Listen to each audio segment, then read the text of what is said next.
Yes, raise your hand if you have a question.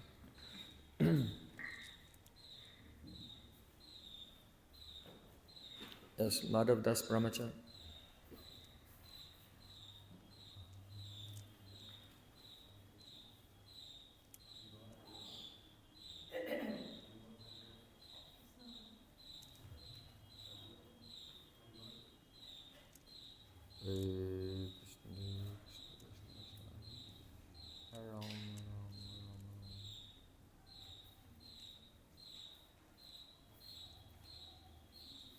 Speak up.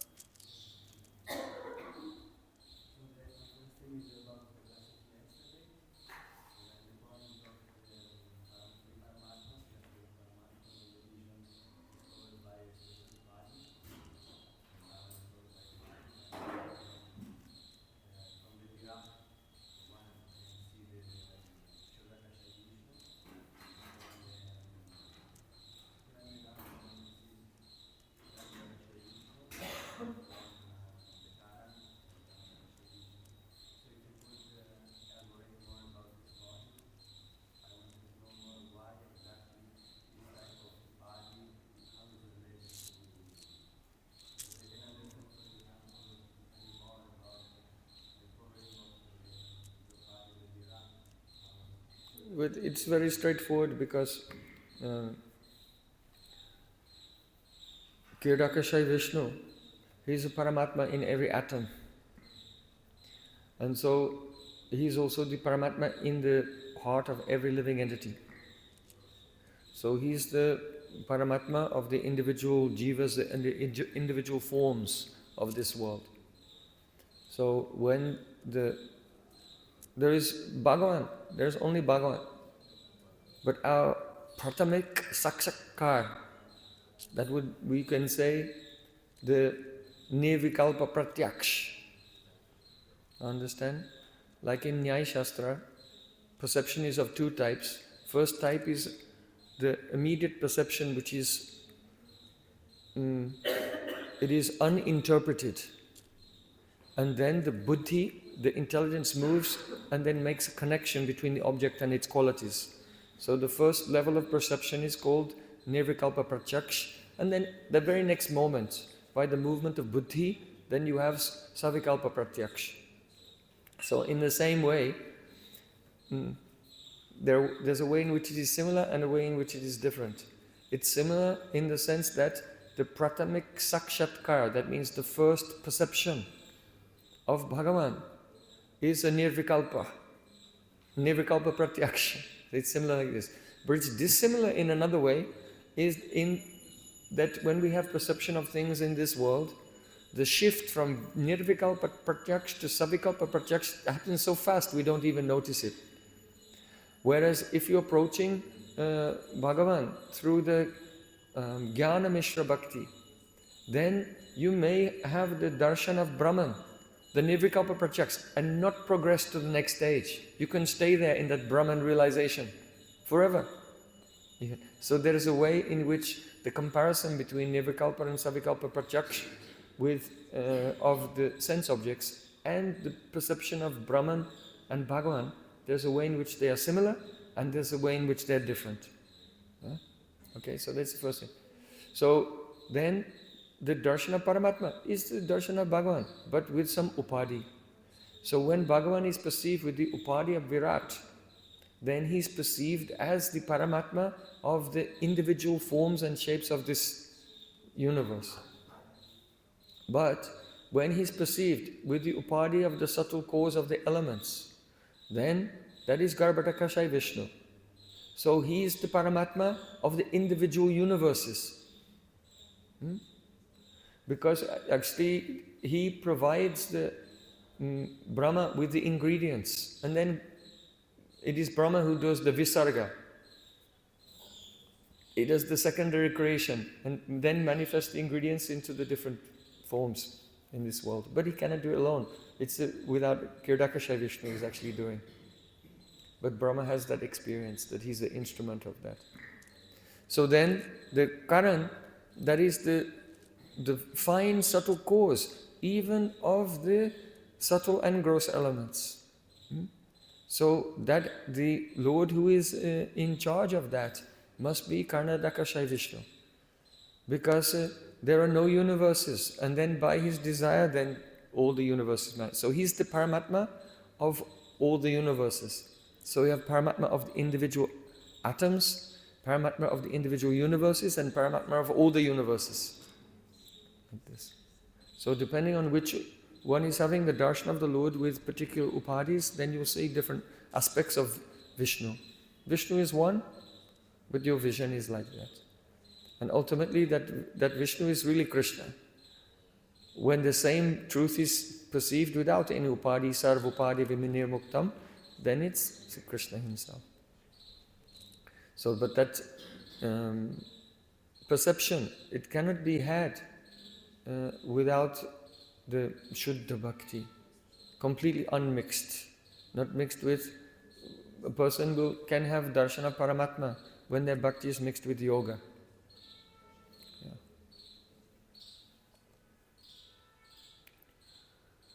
Brahman and Paramatma can be seen by Arohapanta, ascending process. But Bhakti is completely the Avarohapanta, descending, depends on Kripa. Prachodayat. We are not the seers in relation to Sri Krishna, Bhagavan. But there's an element of Arohapanta in Jnana Marg and the Yoga Marg. Brahman and Paramatma can be seen to a certain degree. Bhakti has to be there because nothing works without Bhakti. But there's some element of Arohapanta, the ascending process in them. But Bhakti is completely different. It is Avarohapanta.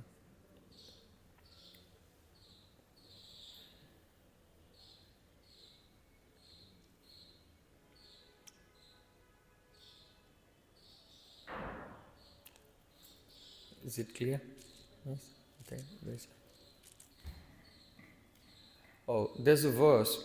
It is written by Sridhar Swami, the original commentator on Srimad Bhagavatam, describing how the vision of three Vishnus comes from the vision of Bhagavan with these upadhis. So that is in the Bhava Deepika commentary on Srimad Bhagavatam by Sridhar Swami. Jiva Goswami has also quoted it in the Paramatma Sandarbha. Yeah.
Padma Purana said, Dharma Bharata Huta Charg Adi Sarabha Shubha Kriya Samyam Api Pramada. Pramada means inattentiveness, restlessness of the mind. So there are two types of pramada, inattentiveness. One which is deliberate. Buddhipurvak. Buddhipurvak means deliberate. You're deliberately thinking of something else. This is namaparad. But the inattentiveness that comes due to only one's conditioned state. In other words, the person is trying to completely surrender to the holy name and hear the holy name. But because they have not gone through anatta nivritti, they have not come to the ekagrata yet. So just by their nature, there's some unsteadiness of the mind. And he tries to, every time he notices my mind has wandered, he brings it back. This is not nam aparadha. This is nam abhasa. Srila Bhaktivinoda Thakur explains in Nam Tattva in Jaiva Dharma, there are two types of bigna, that means obstacle in chanting. Sadharan bigna and vishesh bigna. Ordinary obstacle and intense or special obstacle. So the inattentiveness which just comes from one's conditioned nature, against your will. Buddhi parvak, by your will, you are trying to hear the holy name. But due to your natural conditioned nature, the mind sometimes wanders. This is a sadharana vigana, ordinary obstacle. And it is included in the category of namabhasa, it's not an offense. But if you are deliberately, if you are chanting and thinking, oh, I will go shopping in Loi Bazaar today, or you're meditating on your ex-girlfriend, or whatever, deliberately, then this is bishesh vigana. It is the special intense obstacle, and that is in the category of namaparad. Now, you're saying Srila Prabhupada is going for a japa walk. My Gurudev also used to sit and chant for many hours, but then when it was later in the morning, he would go for a japa walk with the devotees. Because you cannot sit all the time, you have to move your body around. Some little exercise is necessary. So, and sometimes, like Krishna Priya Thakurani, she was chanting japa while she was hearing Srimad Bhagavatam class from Rupa Kaviraj. And Rupa Kaviraj became furious. What is this? Either listen to the Bhagavatam or chant japa. You cannot do two at the same time. And he chastised her. Then after that, he fell down. If a senior Vaishnava is speaking, don't chant japa. If advanced Vaishnava is speaking, for sure you don't chant japa. Just sit and listen. Because when they are speaking, they are transmitting Shabda Brahma. And you pray that it will manifest as a spurti in the heart. And worship every word coming from their lips, as if it is more valuable than millions of diamonds. But in the case of Krishna Priya Thakurani, she is not a sadhak, she is siddha. The difference between sadhana bhakti and bhava bhakti is sadhana bhakti is indriya vyapara. It is an affair of the senses. We can also call it indriya prerana, instigated from the platform of the senses. So in the stage of sadhana bhakti, then by your will, buddhi purvaka, you say, now I will chant Hare Krishna, and you instigate the chanting yourself. So sadhana bhakti is indriya prerana, instigated from the platform of the senses. But bhava bhakti is not like that.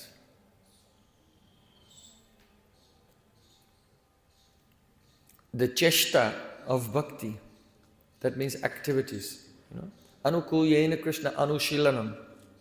The Anushilanam, the cultivation of bhakti is of two types, Cheshtarup and Bhavarup, endeavors and feelings. So the Cheshta, the activities, are of two types, Sadhanrup and Karyarup. The Sadhanrup, they are Indriya Varyapara, instigated from the platform of the senses. But when a devotee attains the stage of Bhav, why is it not called sadhana bhakti?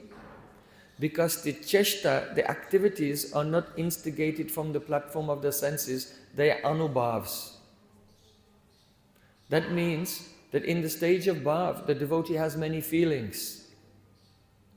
And his hearing, chanting and remembering are coming spontaneously as a reaction to his feelings.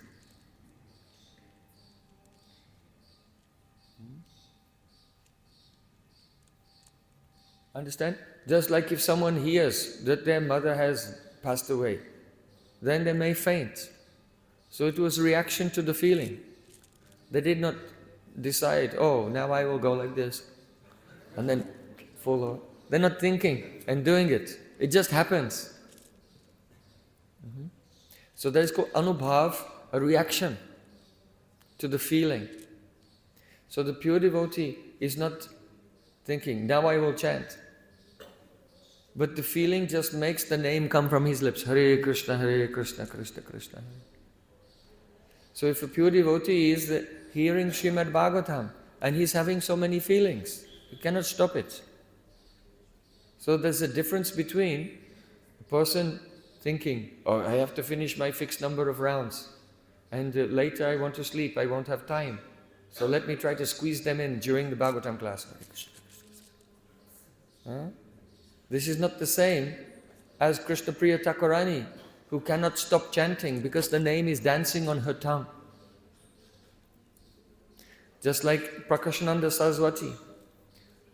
When Mahaprabhu came to Kashi, he said, you are a sannyasi. You should be studying Vedanta and meditating on Brahman. Why are you singing and dancing in the street with the crowds of people, men, women and children, with the common people? Mahaprabhu said, excuse me, but I am not chanting, I am not dancing. But this name makes me chant and this name is making me dance. So what he was doing, it was the anubhav of his ecstasy. So we should not compare ourselves to the high-level devotees like Prabhupada, my Gurudev, our acharyas. There's adhikar bhed. In this situation, it is an example of adhikar bhed. That means there's a difference in adhikar. If one person is chanting and walking, and another person is chanting and walking, if they have different adhikar, then they cannot be compared. So in Vedanta Sutra it said you cannot do dhyan without asana. You cannot meditate without an asana. So asana means sukham sthiram asana. Only to be sthir, not move. And sukha, it means with ease.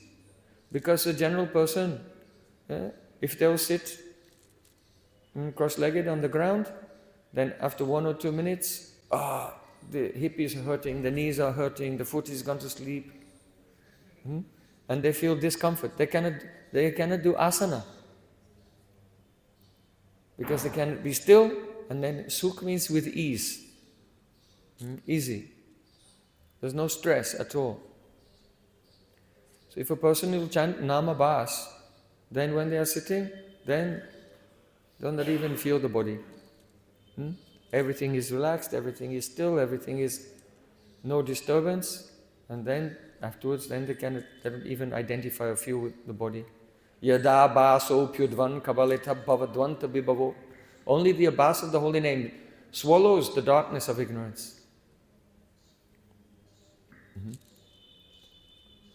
So, but if a person is in the mode of ignorance and sleeping, then better to get up and walk around and chant, because better to be in the mode of passion than to be in the mode of ignorance. It's an improvement.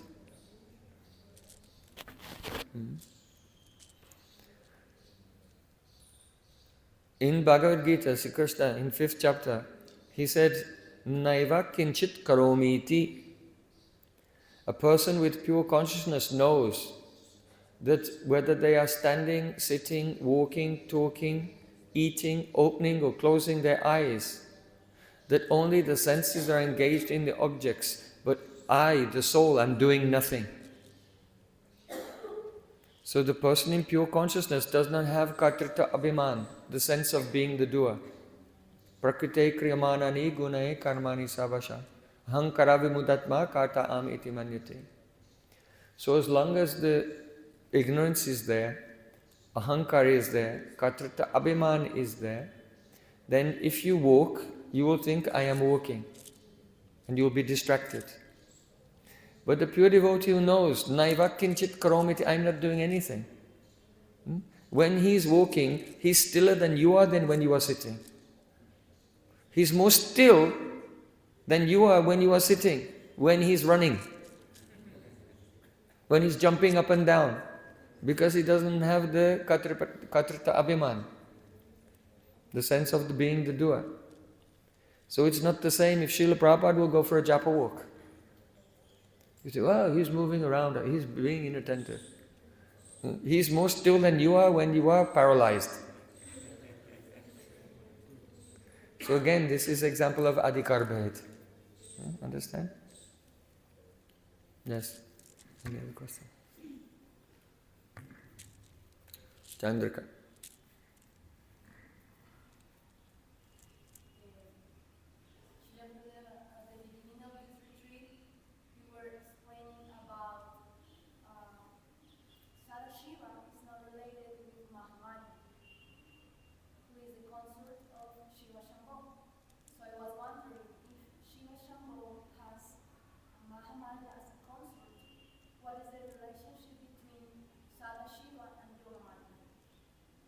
Yes, Yogamaya is the consort of Sadashiva. Advaita Acharya's wife is Sita. You know, we say, Nitai Gaura Sita Nath Premanande. Here Sita Nath means Advaita.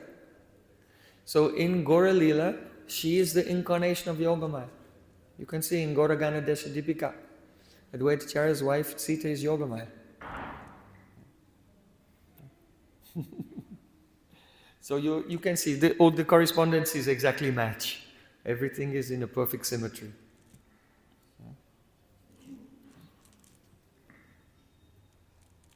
Oh, one thing I can add. That is, let's say in Brajalila, Yogamaya actually has a form like a Durga, Katyayani. When the gopis are worshipping Katyayani, that is not actually Mahamaya.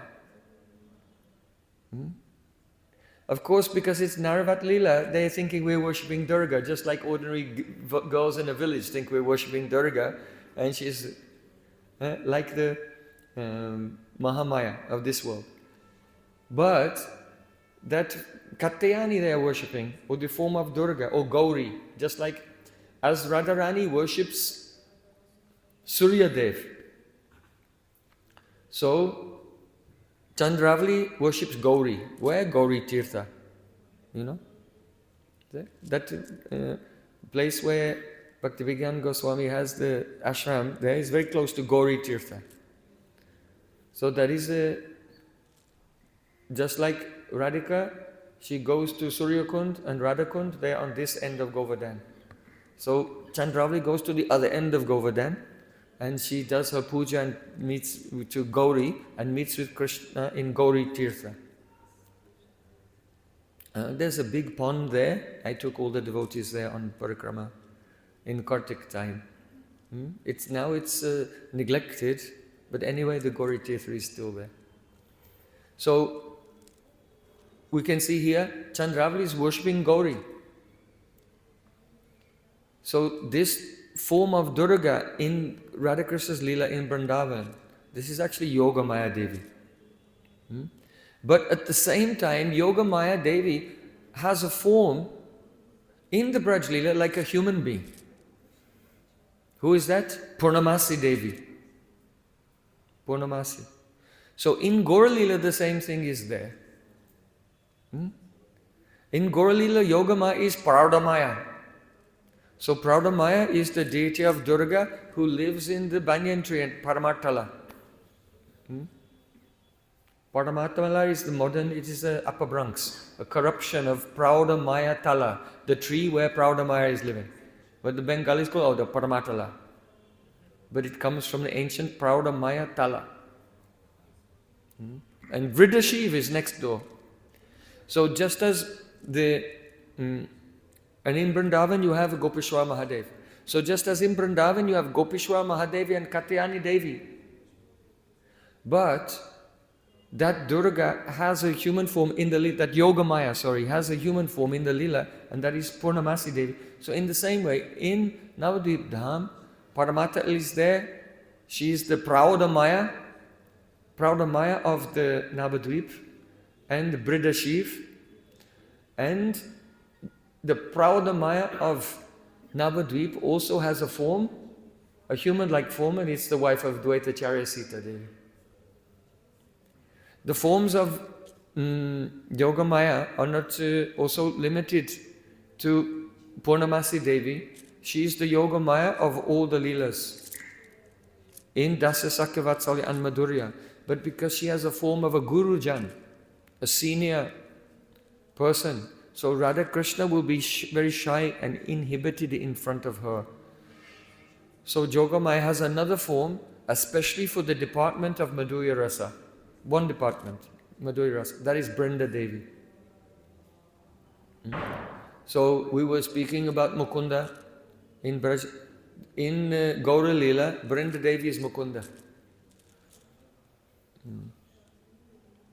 So Vrinda also has so many manifestations, like Veera.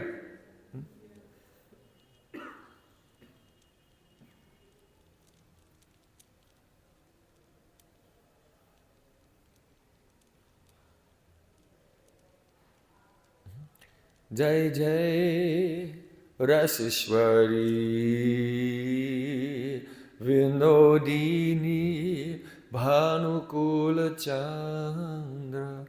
Jai Jai Lalita Vishako Adi Saki Brinda. Jai Jai Shri Rupa Manjari Rati Manjari Ananga. Jai Jai Purnamasi Yogamaya Jayo Veera Vrinda. So here, Vrinda Devi has an assistant, Veera.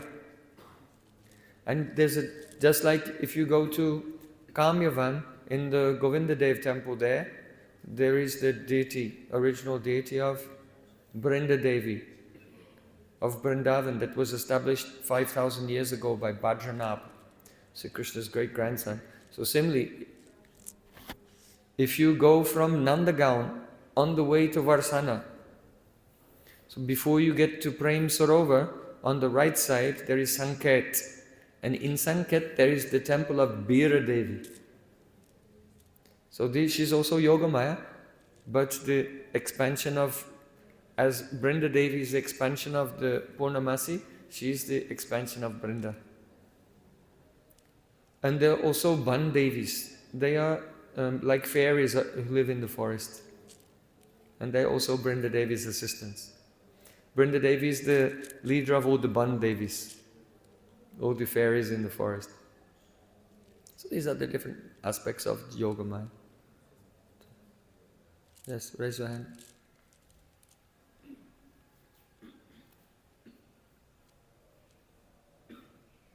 Yes.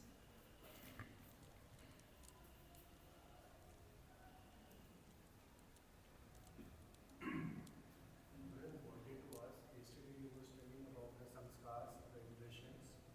So I just wanted to ask, what was the difference between samskaras and sukriti? If someone is going to dham, fasting for Ekadashi, like this, they accumulate the ajat sukriti, and due to which they further elevate the devotion. And at the same time, they are also accumulating samskaras. So are they both the same thing? No, they're not the same thing, but they're related. The samskaras, they are the impressions in your chitta. And so they affect your behavior. Actually, to be honest, all the people of the world, they are not doing anything, they're just in autopilot. And the autopilot is their samskaras. Na katritvam na karmani lokasya srijati prabhu na karma pala samyogam svabhavastu pavatate. Do you know this verse? Bhagavad Gita. Also chapter 5. Krishna saying, na katritvam. That means the living entity does not initiate activities. So you wake up in the morning, what will I do today? Okay, I'm going to decide, I will go to the park. Huh? So then you have the subjective experience. I just decided what to do. So Krishna said, no, na kartitvam. No, you didn't. You did not decide. You did not initiate anything. Na karmani. Then, after deciding, I went to the park. I did it. Krishna said, no, na karmani. You did not initiate the activity and you did not do the activity. Lokasya srichati prabhu.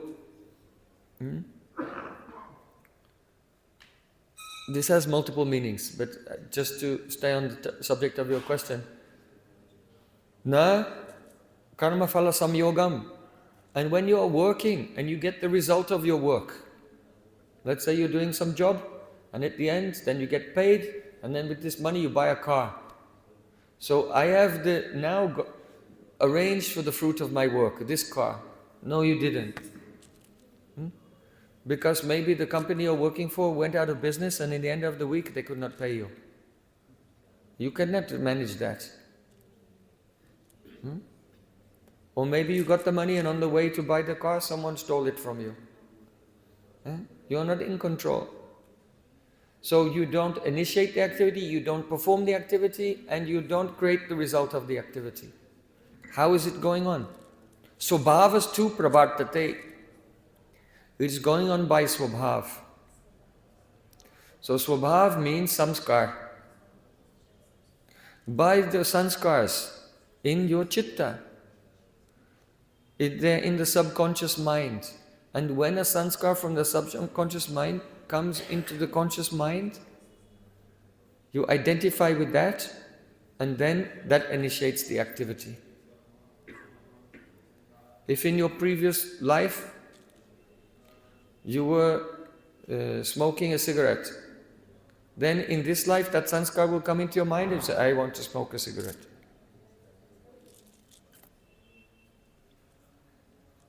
Actually, the sanskars are just like pictures, they cannot force you to do anything.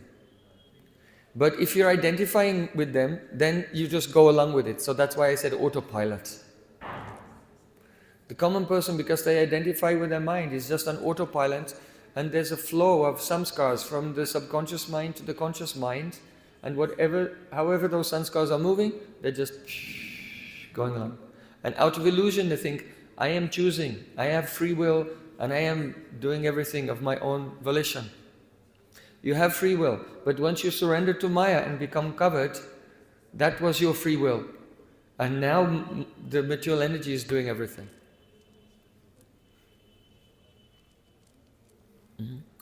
So, samskar means the impressions in your chitta.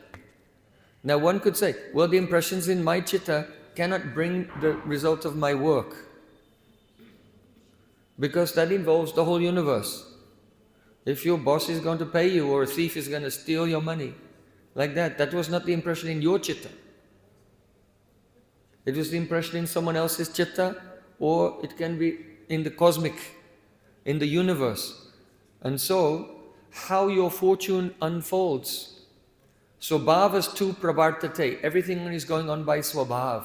So swabhav refers to both types of impressions. The ones in your own chitta and the ones in the cosmic chitta, the mahatattva as well. So, if you do the karman mukha sukriti, then it makes an impression in the cosmic chitta. And so, you can get good luck. The fruit of your work is coming. But that is, you are not aware of that yourself. So, the impressions in the universe which bring about your good fortune, this is sukriti. And the sanskars in your own chitta which accept your state of mind, it's also a kind of samskar.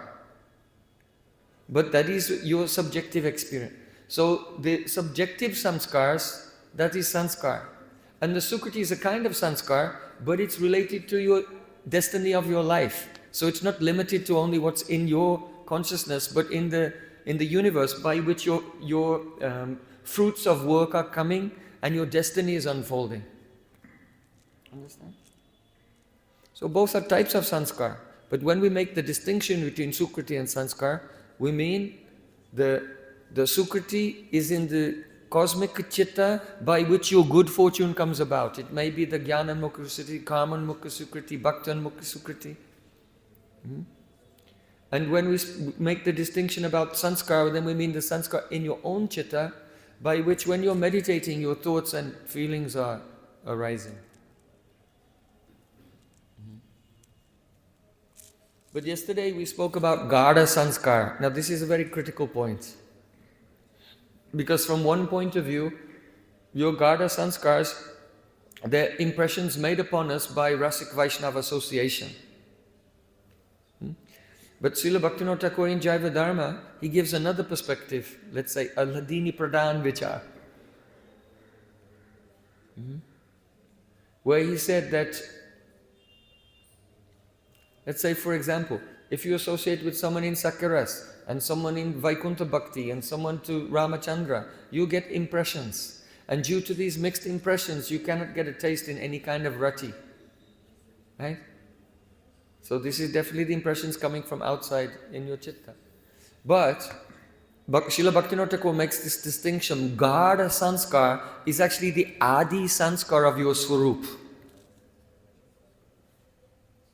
So that is different. When you associate with the Vaishnavas who are, you have eternal, the Sadguru with whom you have eternal relationship in the spiritual world, then by their association you begin to experience the Gada sanskar.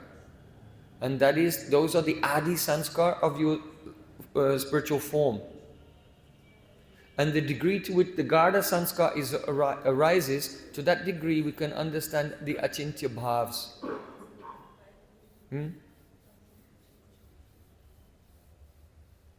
These are very fine things.